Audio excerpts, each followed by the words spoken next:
sandbars are always moving through there. So always, when we were there was always a channel on one side or the other somewhere where it was about 8 feet deep.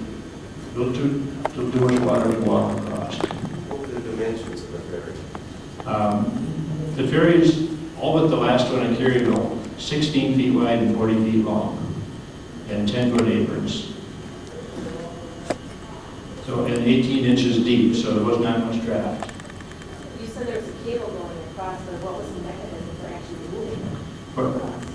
Was it manpower that just pulled on? No, if they did not use the engine and they were using the cable up above on a trolley, But what it turned the ferry at an angle, and the current hitting it at an angle moved it across. It was like when you tack with the wind with a sailboat. So, and then to go back the other way, we just turned it the other direction, put the other end up river. When we put a car on the ferry, when we were running it that way, people sitting in the car, where's this thing? Is it good right there? Can you hear that? What this? Okay.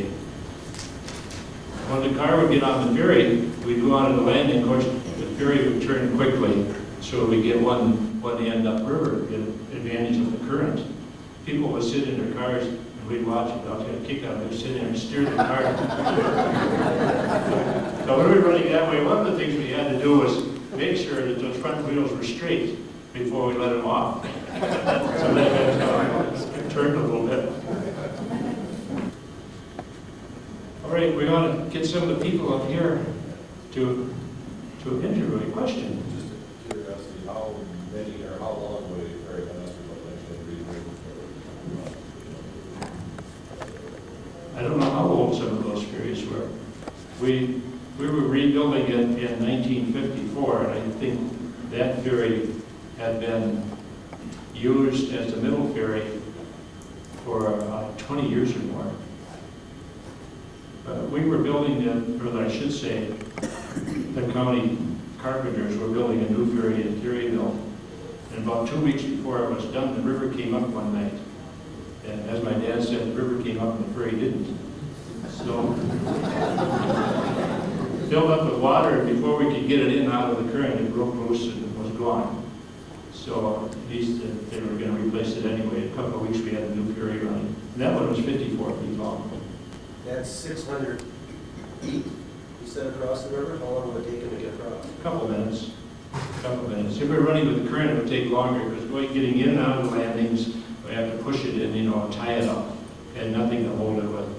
So it was a 10 or 15 minute round trip, wouldn't you think? If we were running with the current. But with the engine, we'd be in and out of the landing and nothing flapped. What is your name? My name is Jim Elf. Are you the last person that ran the ferry? Our family was. Yeah. Our family was.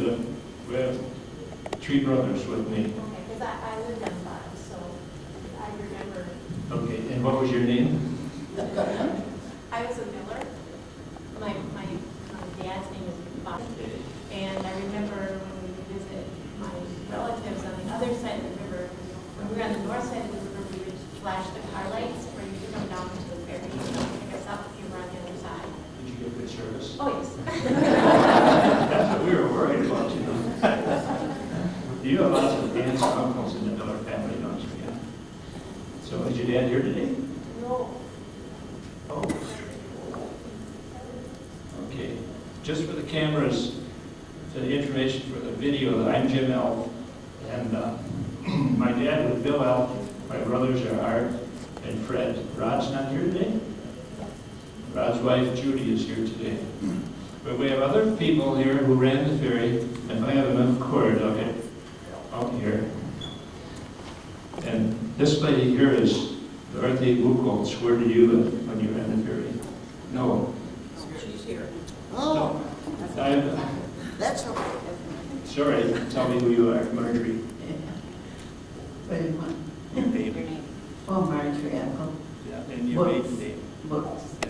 Okay, and your dad ran the ferry. Right. Okay.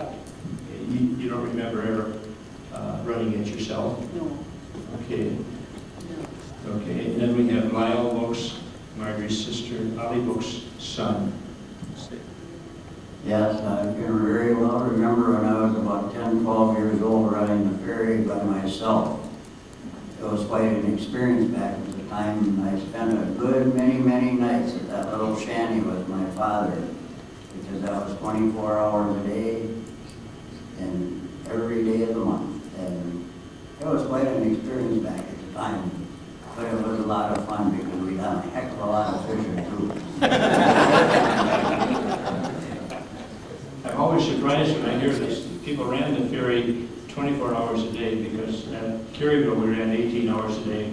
And when Chris Swenson was running it in Meridine, it was 6 a.m. till sundown. And Chris had one of those calendars that told the exact minute of sundown. But you could get across if you came down there and had a certain gift in your pocket. Chris would take you across anytime. When did the Caryville ferry stop running because the bridge was there? Bridge was built in 1964, finished in October of '64, and that was the end of the ferry era on the Chippewa River. It was the last of the county-owned ferries in the state. There weren't any more then. So, who else has a good ferry story? Okay, a question. Yeah, I just have a question. You mentioned that it's county-owned. Dunn County owned it. So when you crossed the ferry, it was free, or did you have to pay? County paid it all. There was no charge to go across with the free ferry. If you look at an old map back in the 50s, at Caryville, it says free ferry. So we were paid monthly salary. Dad had a contract. Every February he went over to Menomonie and they had a contract meeting, a ferry committee. They had a committee on the county board just for that. And they would let the contract out. And once Dad got the job, then he kept it because he had at least 4 good helpers coming along. Free too. But one man can't run a ferry 18 hours a day, 7 days a week, so that's what he had his boys for. And the ferry house only had 2 bedrooms, so we couldn't have any sisters.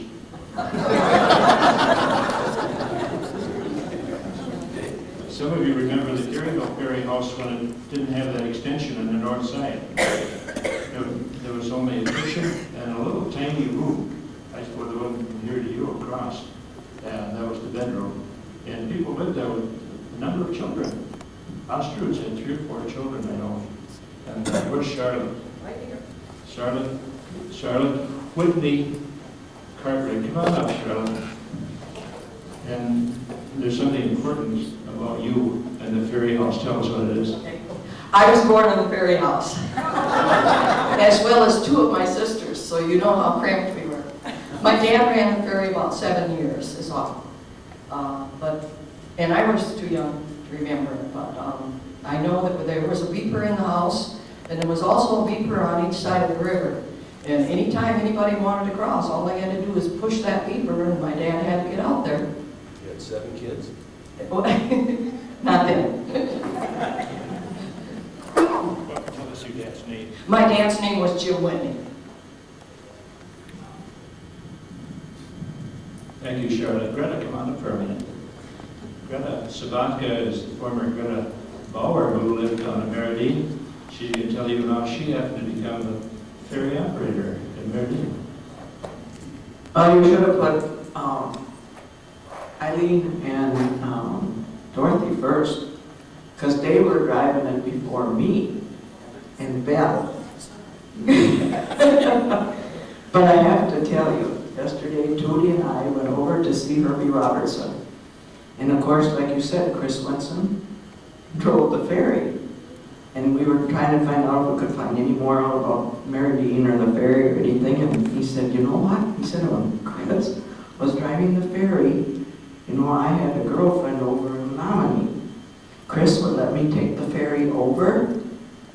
And then, of course, a lot of times it was late when I came back, and he'd say, keep it over there. Then you can bring it back. That's what Herbie said. So, yeah, no, we moved down to Meridian in '60, and I had 3 little kids. But before that, when Chris Swenson was manning it, I'd take the kids down there and we'd ride across back and forth. And then, of course, when Ben and Dort and had it, and I understand some of the kids drove it too. So, but they wanted me to ask my dad if he would drive it to let them have some time off. So I asked my dad, and my dad says, the only way I'll do it, if you help me. I said, well, I guess I can do that. So the both of us drove the ferry, and that's how I come to drive the ferry, was through Ben and Dort's family. Yeah. And you had some little children at that time. I had 3 little children. And how old was the youngest one? The youngest one was, they were 3, 4, and 5. And so you would go down there and you would run the ferry Uh-huh. with those 3 little children. Yep. And all those cables and pulleys and the engine and everything Oh, yeah. right out in the open there. Oh, yeah. What do you think OSHA would say today? I think I'd be in deep trouble. Anything else you want to add? No, but you got to tell your story about the guy that drove off the ferry. Caryville. Okay, I'll tell the story. We ran until midnight in Caryville, and the only hours we had to sleep was from from midnight till 6 in the morning. And those were precious hours. So we shut down, and everybody knew the ferry quit at midnight. One night, we're all sound asleep in the house, and somebody started to blow the horn over on the other side of the river, honked and honked and honked. Dad finally got up. He was groggy, and he thought, well, maybe it's an emergency, because sometimes there would be an emergency, family, maybe an emergency, or the sheriff deputy had to get across or something.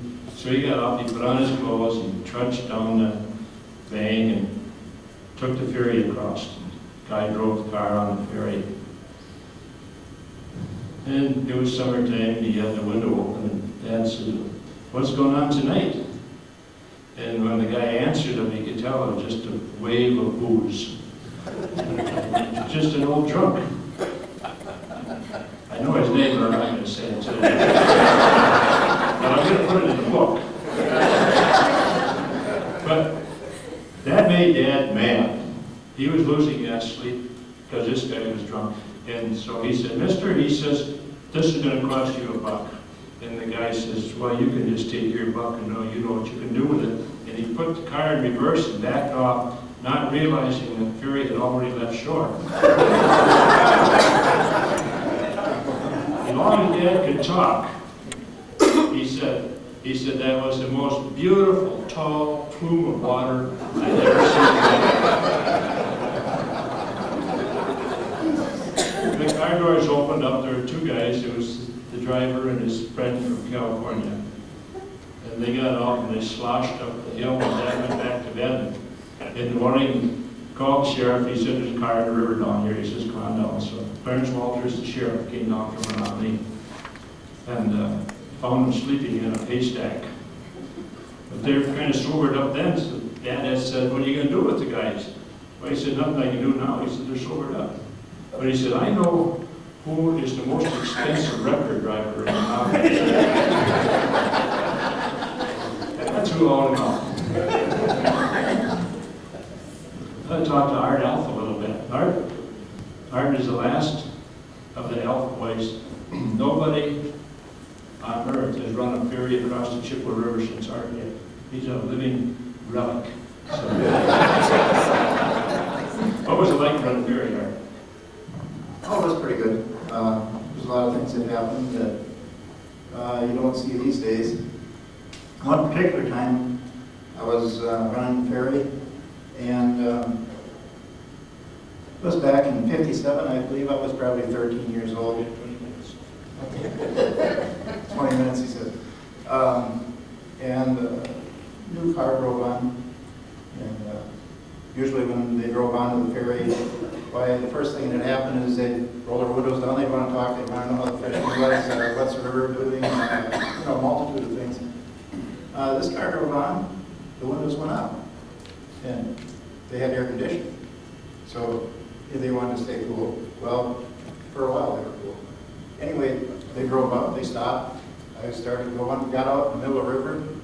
I look and the car is moving back. Well, the ferry is going this way, the car is setting, and the ferry is moving out from underneath the car. So what's happening? So I hollered at him, no response. Second time I hollered at him, still no response.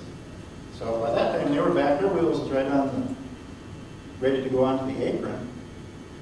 And boy, I had a feller out of me. My dad was up, seeing we had to work 18 hours a day. My dad was getting a little nap. And I woke him up in the ferry house. So, I mean, and about that time, I seen the biggest saucers in there. There was about 6 of them, about that big around. And do you ever lean back in a chair, and all of a sudden your hands are going forward, your feet and your head's forward, and you're trying to keep going over backwards? That's exactly what they were doing in the car to get back into the car to come back up. And off they went. And there was nothing I could do about it. Well, it just so happened that right in the middle of the river there was a sandbar. And I can distinctly remember the guy putting it in gear and trying to catch up to the ferry. But needless to say, it didn't work too good. And so I tripped the lifeboat here and went and picked him up, hauled him into shore, and I believe we went and got the neighbor's truck or tractor or something, and we had some spare cable. Went out, hooked it onto his bumper hitch, and drug him back in. And I didn't realize that there was that much volume in the car's exhaust system. He started that car up and the water just kept coming. So there was one time that after this was all over, they politely got in their car, turned around, and they left. They didn't go across. How old were you when you started running a ferry, Art? 13. 13? Yeah. And Rod and I were 12. Freddie didn't get to run the ferry until he was 17 because we didn't move there until then. So, what do you think about the most interesting thing that wants to run the ferry, Fred? What was the most interesting thing about running a ferry? Meeting all the people. Okay. Freddie ran the ferry from the time he moved it down there in 1949 until then he began to go out and get jobs on his own. I'd like the Bucholtz ladies to come on up and just say hello to you for a minute. Eileen, and you want to say hello here? I'll get them on the camera. Phyllis. But Dorothy, I have a picture of you running the Meridine Ferry. Yes. Not Pretty very, good one, too.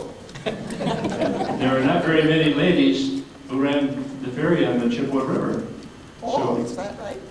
Well, I'd say there are maybe 3 here today. Donna, our niece, run it occasionally. She worked at the store, at Otis' store. Otis And Doll she, Store. after hours, she run it Mhm. sometimes. Okay, thank you very much. Did you run the ferry too, Eileen? Yes, off and on, Mm-hmm. yeah. You liked it? At times, it got to be boring because nobody showed up, and you had to sit there, and we didn't live there, so, we just sort of stayed in the house when we were running the ferry, so it was kind of boring waiting for people to show up, but then like Sunday was the busy day because the tourists would come. It's strange to be a tourist attraction, but it was a lot. And, you'd be running all day long then, usually, especially on nice days in the fall and stuff. Thank you very much. Everybody that ran a ferry knew what Sunday was like. Yes. Because back in the 40s and 50s, before there were not very many entertainment things around the countryside. So you could go down, you could ride the ferries, or you could go to Chippewa and go to Irvine Park or something like that. But for amusement, people at least once a year had to put their kids in the car and come down, ride the ferries. A lot of times they'd go across the Caryville ferry, they'd find their way down the back roads, the Meridine ferry, they'd cross over, go to Otis Doll's store, get an ice cream cone, and head on home. Everybody from down there remembers Otis Doll. Other questions? Yes. In the spring of the year, when the river would come up, did the ferry have a lot of problems going across when the water was high? No, high water wasn't very much problems to us. I don't know what it was like at Menomonie. The banks were lower, but I don't know if you had any problems with high water at Menomonie. At times we couldn't run it, but other than that, yeah, there were days when you couldn't run the ferry because it was too high. The big problem at Caryville was that the road on both sides of the river had a low spot in it. And when the river got up to a certain height, the road would flood, the cars couldn't get to the ferry. So then we had to shut down. I was down there one day when Oscar Spurston came down with his big Oldsmobile. How many of you know Oscar? Some of you, the international harvester dealer in Rock Falls. Oscar always drove a big Oldsmobile. And he came down there one day, and the river was right even with banks. I think he had to drive through water to get to it. So, and Dad had taken the boat and the motor and gone off chasing a log. He had a little sawmill, and every time he saw a log go by, he would go out and get it. So we were there without any lifeboat. Of course, no other life preserver equipment on the ferry, never did have any. So I said to Oscar, I said, "The river's pretty high, Oscar. I'm not too sure we should go out there." "Oh," he said, "I think it'll be all right." He must have had a customer he wanted to get to pretty bad. So he put the car on, we took it across, and I came back. There was no problems at all. I was a little bit nervous about that. The ferry never had any real equipment for saving a person if they fell in the river. There were no inner tubes, no life jackets. We never used wheel chocks to keep the cars from rolling off. You know, Art could have stuck his foot in front of the wheel, I suppose. But we never used wheel shocks or anything. So I think the era of the ferries came to an end about the right time because the new regulations, maritime regulations about watercraft would have come into effect. You got any of the ferries restored? No, the closest we can come right now is the two models I made. There's a model over at the museum here in Menomonie, up at the park and the Historical Society that I made, and I use this to travel around with. When the Menomonie ferry quit running, it was put up for bids along with the Caryville ferry. And the Menomonie, only Reinhold had bid $20, got the ferry, engine and all. Then the Caryville Historical Society in Eau Claire bid $100, got that one. Ole Reinhold sold his ferry to Herb Robertson's dad. What was his name? Siegfried. Okay. And that was taken apart. I probably, if I go down to Herb Robertson's, I might find a piece of it here and there yet. The ferry at Caryville was taken up to Eau Claire. The Historical Society up here, the Chippewa Valley Historical Society, wanted to run it on Half Moon Lake as a historical tourist attraction. But they never could figure out the permits, how to run it with the cables and make it safe. So we sat down by Menomonie Street, in Eau Claire, where the Dairy Queen is now, until 1973. Then it began to deteriorate, and people had picked off parts of the engine and everything. They decided they would get rid of it. They sold it to Harry Thompson, who was a house salvage guy. He would take houses apart and sell the lumber and things. So Harry Thompson took the ferry apart, sold it all off. This last summer I was doing research up at the museum, and I came across a little note by Frank Smoot in the historical records that said, "My dad bought the planks from the bottom of the Caryville ferry." So I went and Mr. Smoot was still living, and he lives up by Tower Drive in Eau Claire, not Tower Drive, up at a ski jump. Anyway, I went out there, and here's a nice little barn built out of those creosoted 2x6 tongue-and-groove planks. So some of the Caryville ferry is still there. I went up and I touched it, and it touched me back. It was so nice to do that. So that's what happens with ferries. They're gone. We have pictures. I've been talking to a lot of people from down in the bottoms have shared pictures with me and allowed me to take copies. And I'm certainly glad to have that and putting it together. Question way back. What was the monthly maintenance of it? How much did that cost monthly? Monthly maintenance of the ferry, Or yearly, or? it was just whatever repairs had to be done on the engine, and the bottom cable would wear out. That was a 1/2-inch rope center cable that ran on a winch. And of course, it rubbed together and you had to go through the pulleys and all. How many times a year do we have to replace the cable? Once? Huh? Twice a year, Fred says.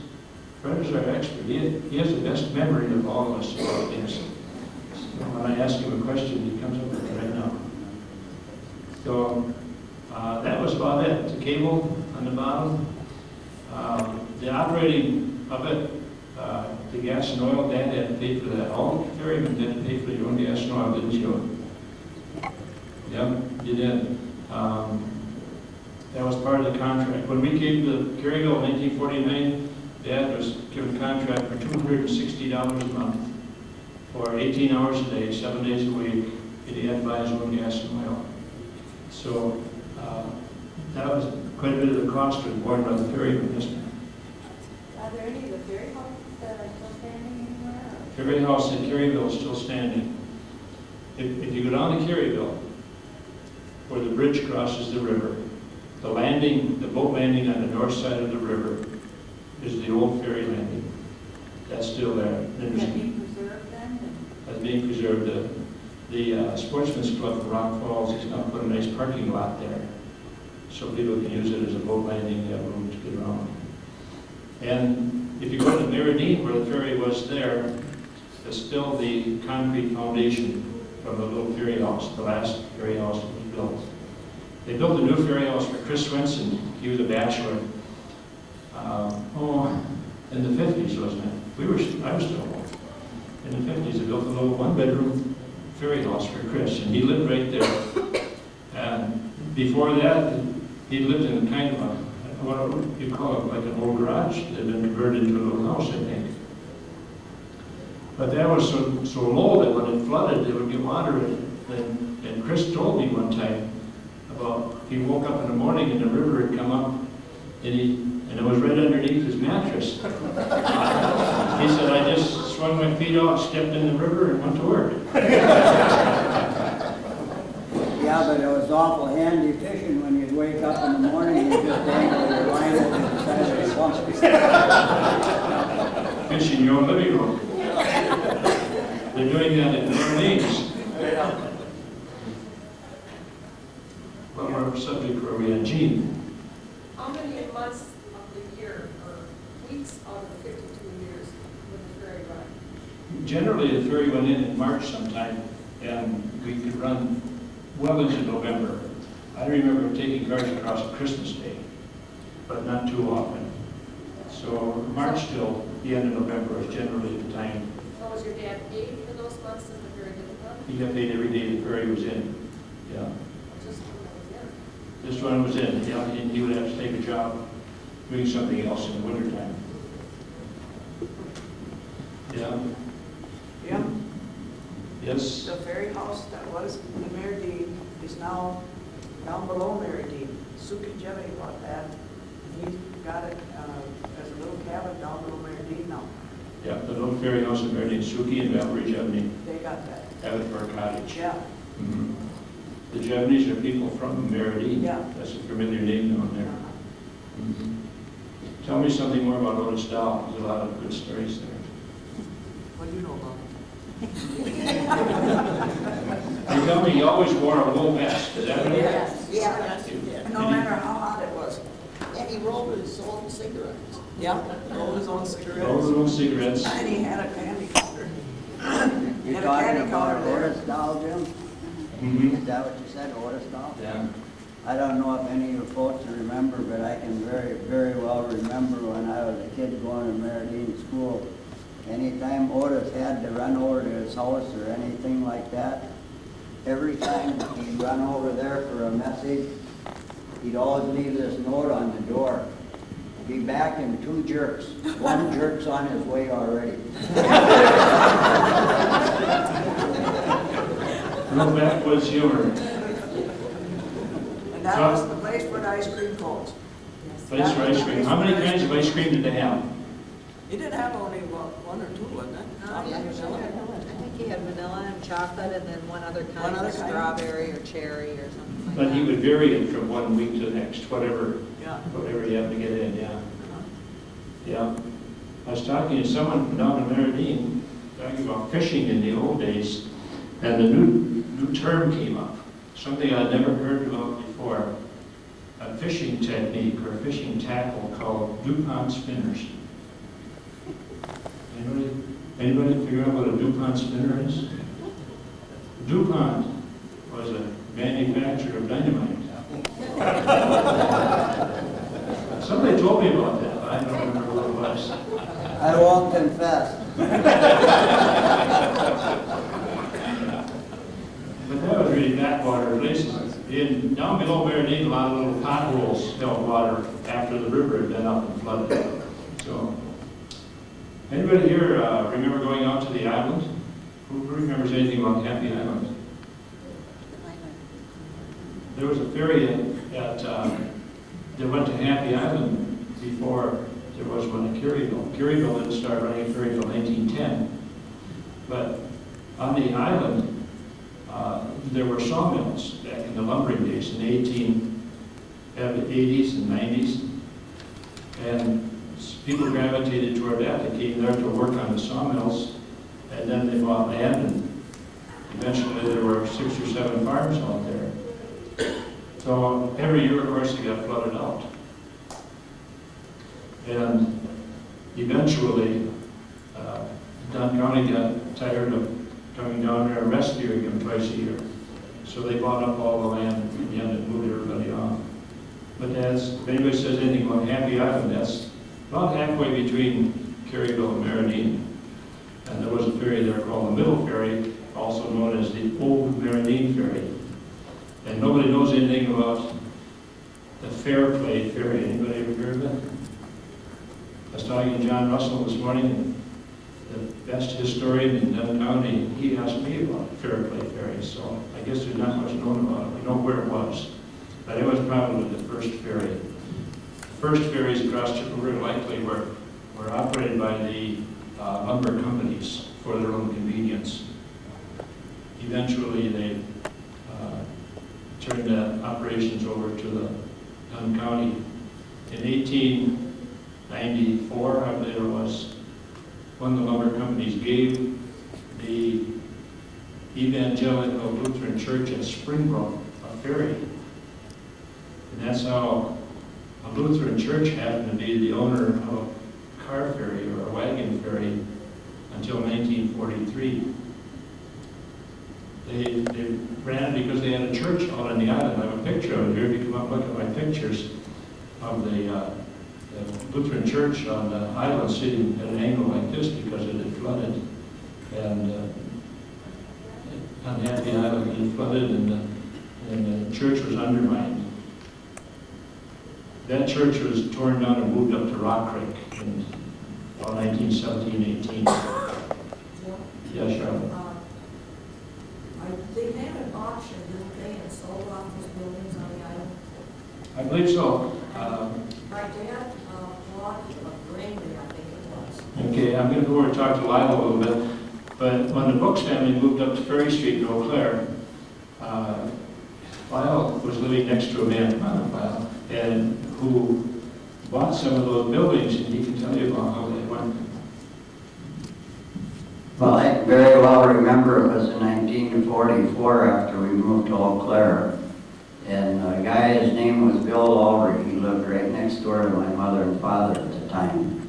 And I and his boys, we were on the island down there by Meredith, tearing down buildings. And it was in August of 1944 because we had just got the message that my brother got killed in World War II at that time. And how long it continued after we quit tearing down what we was doing. I couldn't tell you for sure, but it wasn't only a couple short years later when it was all done. How did you get the lumber off the island then, from the salvage buildings? Well, they still had the ferry, they had the ferry running onto the island from below Caryville side there. And they did take some of it off with the ferry over to the mainland, you know. And what they done with it after that, I don't know. Lyle and his brothers and his dad also tore down the old Rocks store in Menomonie. So Lyle has a lot of history to talk about, I'll tell you, if you want to talk to him afterwards. We're just about ready to finish up here. Talking about the ferry that's church-owned. The Springbrook Church owned that ferry till 1943. From 1898, they had leased it to Dunn County for $1 a year. And so the county was responsible for it. And when the island was depopulated, they sold the ferry to the county then. The church got rid of it altogether. The county paid them $300, and they moved the ferry up to Caryville and discontinued ferry service out to the island. Those are just a few of the facts about the ferries. When we're done now in 3 or 4 minutes, I'd like all the people who are associated with the ferries, who live there and whose families live there, to come on so we can get a picture of you together. So any more questions about the Menomonie or the Caryville ferry? Yes, sir. Just, you had mentioned about the ferry operation from spring through fall. So how do people during winter months cross from one side to the other? That was called an operation called going around. Most of them from our end went up to Eau Claire and crossed the bridge of Shawtown. And if they lived farther down the river, they would cross it at Durand. But just absolutely there was no way to get across. But the pioneers had some ways that they got across the river, called Jack Frost's Bridge. Jack Frost would build a bridge, and these people were, well, I'm not going to describe their mental condition, but they would go out there on that river ice and cross. And the minister for Springbrook Lutheran Church was also the minister for Rock Creek Lutheran. He lived in Caryville.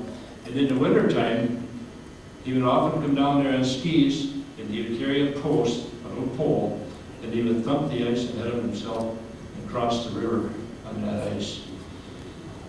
So Freddie and Dad made a road across the river one year. It scared the heck out of me. Dad had an old 34 Ford, you know, the kind with 4 suicide doors. Some of you have seen that? Huh? Have you ever seen one of that? 4 suicide doors on a Ford. Anyway, I thought they were going to commit suicide. It had been real cold, and Dad said, I think we can make a road across the river. So they went down, and Freddie drove the old Ford, and Dad took a scoop shovel and made wheel tracks ahead of him. And they were getting about halfway across the river, and they came to a drift about this high.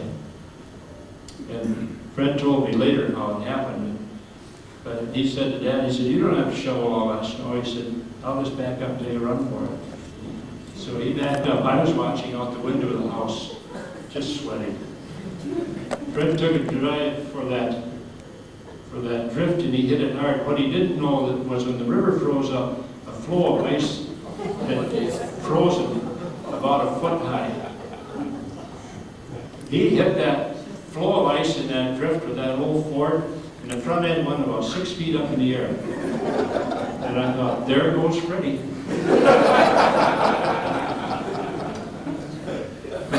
It came down and the ice held. And they made the road across it, and I suppose it lasted, what, about a week or so? And then one morning we got up and there was a patch of open water right there where the road was. That's the way a river does, you know, it eats out underneath the ice. Pretty shallow. If you talk to Bob Miller, he'll tell you about the story Pete Renzel told him about when Pete Peterson's horses fell through the ice. And I'm not going to tell you, I'm going to make you buy the book to tell. That's fine. it's a story, how the people went across that river, that when the ferry was built out, the cable up in the air was still up there. There's a big steel pole on each side of the river, and the cable was up in the air. One year they made a basket hanging from the trolley. People went across there. And they would go across in the basket. I'm still trying to find a picture of that, but I haven't. And I don't know how many years that went on. But they would do anything to get across in the winter time. Miller. That was the same basket that Pastor Redmond might go across there. I did the basket, you go across, you know, Julius Owen would pick them up.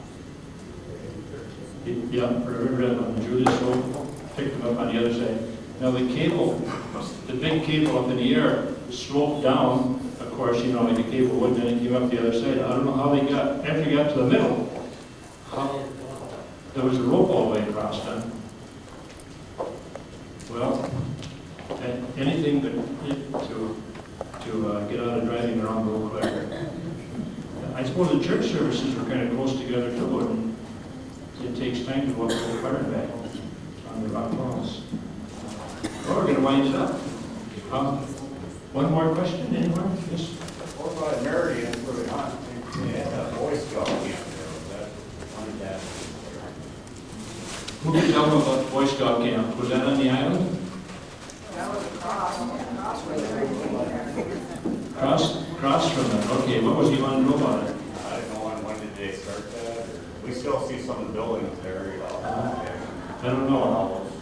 You know, the river has changed in Menomonie. The river that used to run right by the ferry house there where the ferry ran, now most of that river is about a mile north and changed channels. So Chippewa River will change whenever the Chippewa River wants to. Well, has this been a satisfying program for you?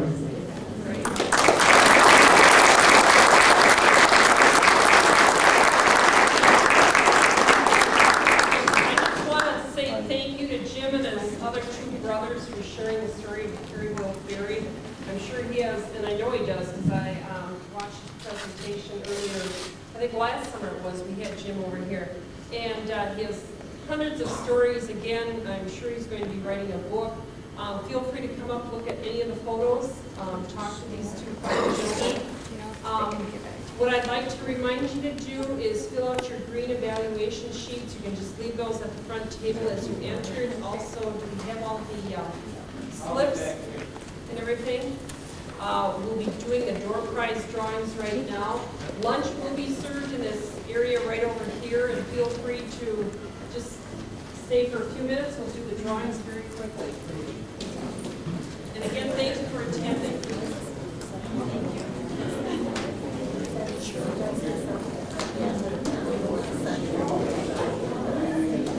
Mark Wenzel.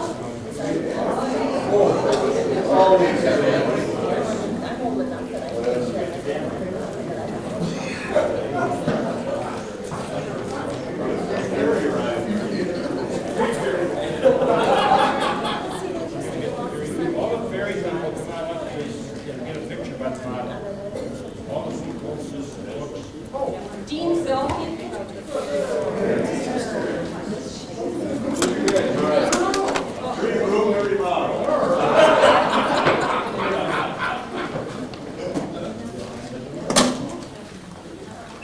Gene Severton. Then you were talking about that general story of this. Yeah.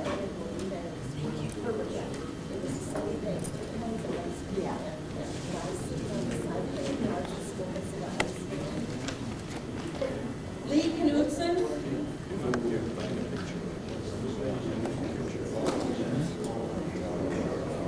Marjorie? Oh, take another one if you want. Yeah, we're talking about 100 years of Chippewa history.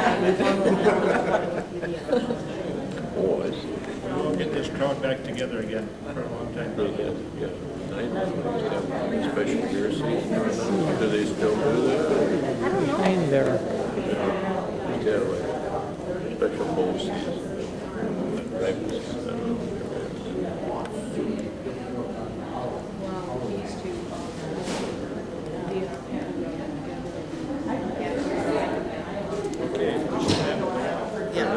How long were you at the theater? Yeah. Oh, that's sure.